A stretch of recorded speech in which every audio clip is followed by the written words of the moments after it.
Bismillahirrohmanirrohim. Assalamualaikum warahmatullahi wabarakatuh.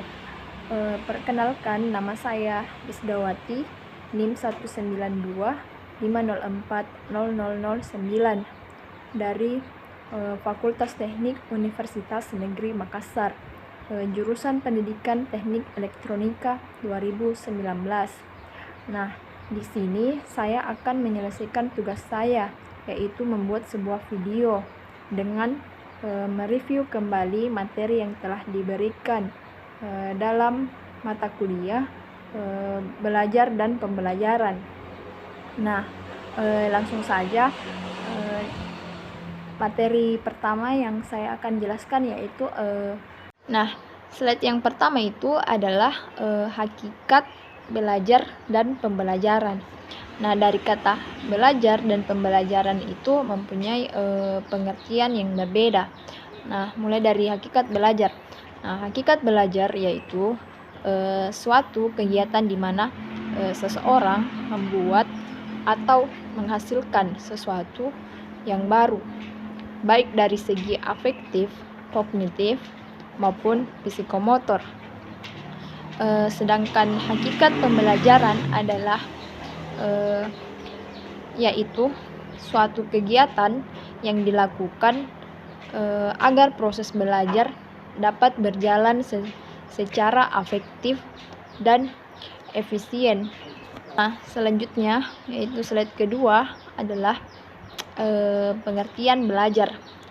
Nah, pengertian belajar adalah suatu usaha yang dilakukan seseorang untuk memperoleh suatu perubahan tingkah laku yang baru secara keseluruhan sebagai hasil pengalamannya.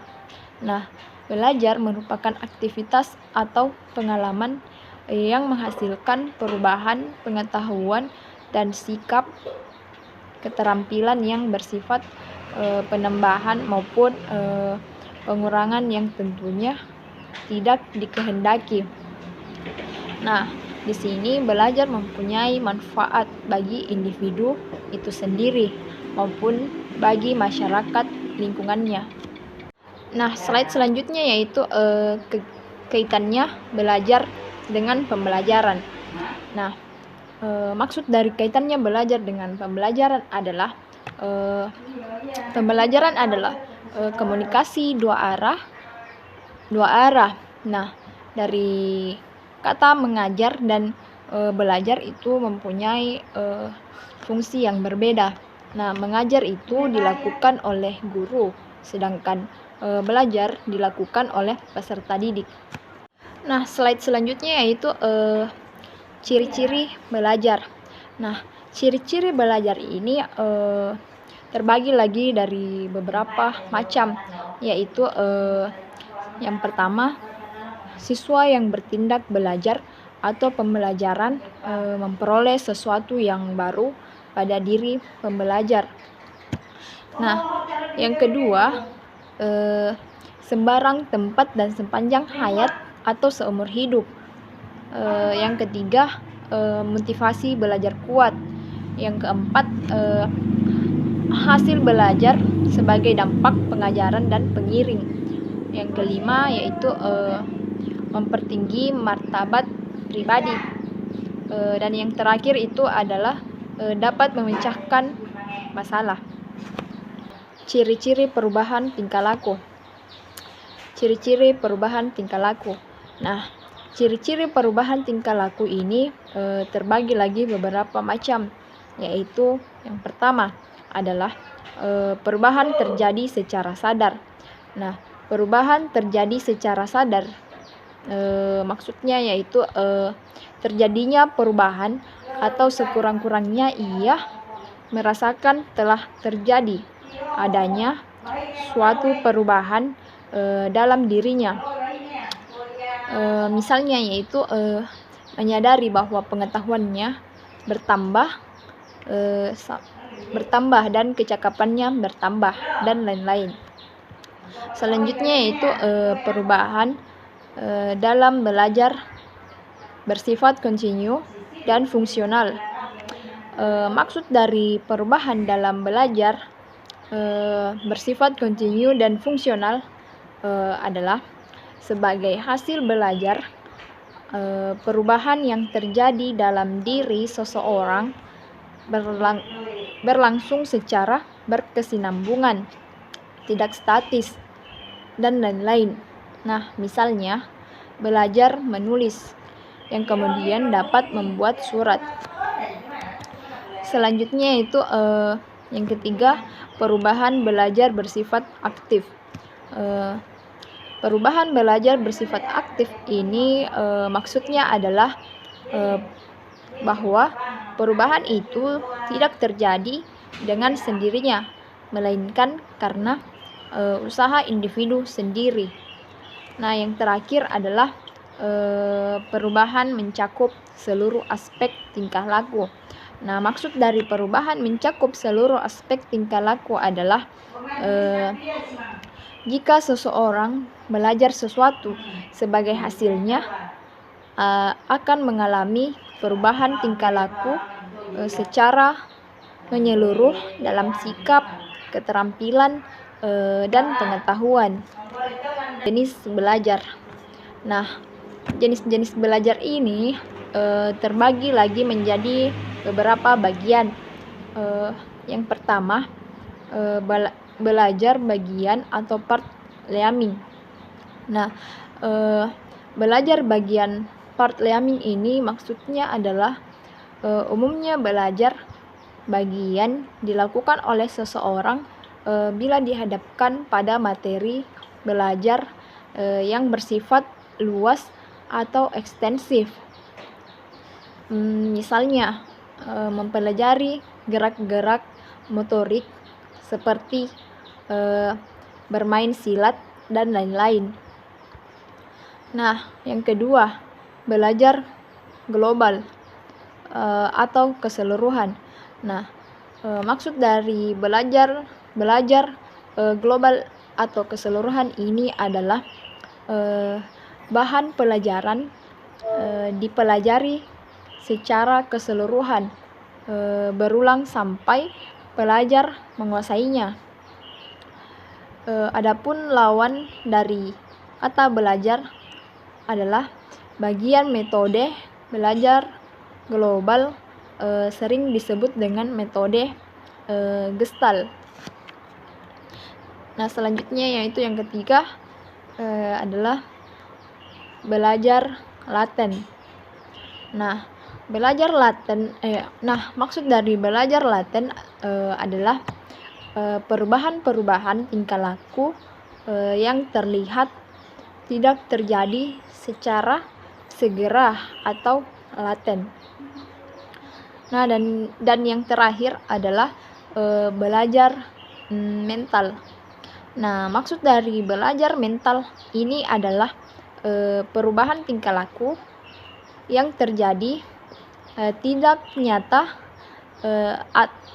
nyata terlihat, melainkan hanya berupa perubahan proses kognitif karena ada bahan yang dipelajari. Pendekatan utama dalam pembelajaran dikelompokkan menjadi pendekatan kognitif dan behavioral. Nah, yang pertama yaitu behaviorisme. Nah, maksud dari behaviorisme ini adalah pandangan yang menyatakan bahwa perilaku harus dijelaskan melalui pengalaman yang dapat diamati, bukan dengan proses mental. Menurut kaum behavioris adalah perilaku segala sesuatu yang kita lakukan dan bisa dilihat secara langsung. Contohnya adalah anak membuat poster, guru tersenyum pada anak, dan sebagainya. Nah, yang kedua yaitu kognitif. Nah, ini kognitif terbagi lagi menjadi 4 pendekatan kognitif untuk pembelajaran. Nah, yang pertama itu pendekatan kognitif sosial. Maksud pendekatan kognitif sosial ini adalah yang menekankan bagaimana faktor perilaku, lingkungan, dan orang atau kognitif saling berinteraksi mempengaruhi proses pembelajaran. Nah, yang kedua konstruktivis kognitif. Nah, maksud dari konstruktivis kognitif ini adalah menekankan konstruksi kognitif terhadap pengetahuan dan pemahaman. Yang ketiga, konstruktivis sosial. Nah, konstruktivis sosial ini maksudnya adalah fokus pada kolaborasi dengan orang lain untuk menghasilkan pengetahuan dan pemahaman. Keempat, pendekatan kognitif ditambah dengan pendekatan behavioral. Berarti ada 5 pendekatan utama dalam pembelajaran yang menunjang pemahaman tentang bagaimana anak belajar. Nah, dibagi menjadi 2, yaitu behavioral dan kognitif. Nah, behavioral ini yang termasuk dari behavioral yaitu penekanan pada pengalaman, terutama penguatan dan hukuman sebagai determinan dari pembelajaran dan perilaku. Nah, yang kedua yaitu kognitif. Kognitif ini terbagi menjadi 4 bagian. Yang pertama itu kognitif sosial. Yang kedua pemrosesan informasi. Yang ketiga konstruktivis kognitif. Yang keempat konstruktivis sosial. Program pembelajaran dan belajar ini terbagi menjadi 4. Nah, yang pertama itu adalah guru sebagai pendidik melakukan rekayasa pembelajaran dilakukan berdasarkan kurikulum yang berlaku. Nah, yang kedua itu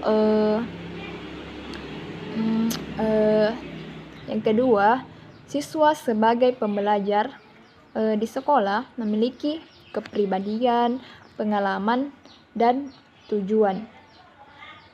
Nah, yang ketiga yaitu guru menyusun desain instruksional untuk membelajarkan siswa. Dan yang terakhir yaitu guru menyelenggarakan kegiatan belajar mengajar. Ciri-ciri pembelajaran. Nah, ciri-ciri pembelajaran ini terbagi menjadi 8. Yang pertama yaitu siswa yang mengalami perubahan. Kedua, memperoleh perubahan mental internal pada diri pembelajaran. Yang ketiga, sembarang tempat. Yang keempat, sepanjang hayat. Dan yang kelima, kemauan mengubah diri. Nah, yang keenam, terjadinya perubahan positif. Yang ketujuh, memperbaiki kemajuan mental. Nah, yang terakhir yaitu kemajuan ranah kognitif, afektif, dan psikomotor. G yaitu model pembelajaran berdasarkan Permendikbud dalam K13. Nah, model pembelajaran berdasarkan Permendikbud dalam K13 ini terbagi menjadi dua sintek model. Yang pertama itu sintek model discovery learning. Yang kedua sintek model inquiry learning. Nah, sintek model discovery learning terbagi menjadi 5 bagian. Nah, yang pertama itu pemberian rangsangan atau stimulation. Yang kedua pernyataan atau identifikasi masalah atau problem statement.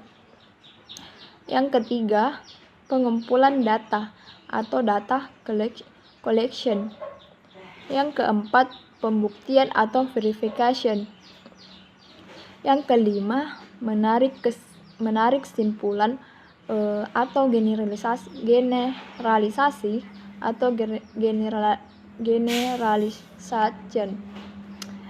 Nah, yang bagian B itu adalah syntax model inquiry atau learning. Nah, ini syntax model inquiry learning terbagi menjadi 5 bagian. Yang pertama, orientasi masalah. Yang kedua, pengumpulan data dan verifikasi. Yang ketiga, pengumpulan data melalui eksperimen. Yang keempat, pengorganisasian dan formalisasi eksplanasi. Yang kelima, analisis proses inquiry. Nah, lanjutannya dari slide bagian G itu adalah syntax model problem based learning dan syntax tahapan model pembelajaran project based learning. Nah, syntax model problem based learning ini terbagi menjadi 5 bagian. Yang pertama itu mengidentifikasi masalah. Yang kedua, menetapkan masalah melalui berpikir tentang masalah dan menyelesaikan informasi yang relevan. Yang ketiga, mengembangkan solusi melalui pengidentifikasian alternatif, tukar pikiran, dan mengecek perbedaan pandang. Nah, yang keempat yaitu melakukan tindakan strategis. Dan yang kelima yaitu melihat ulang dan mengevaluasi pengaruh dari solusi yang dilakukan.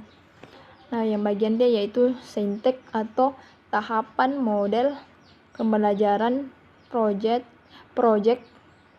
based basic learning. Nah, yang pertama itu penentuan pertanyaan mendasar atau start with the essential question. Yang kedua, mendesain perencanaan proyek. Yang ketiga, menyusun jadwal atau create schedule. Yang keempat, menguji hasil atau access the outcome. Dan yang kelima, mengevaluasi pengalaman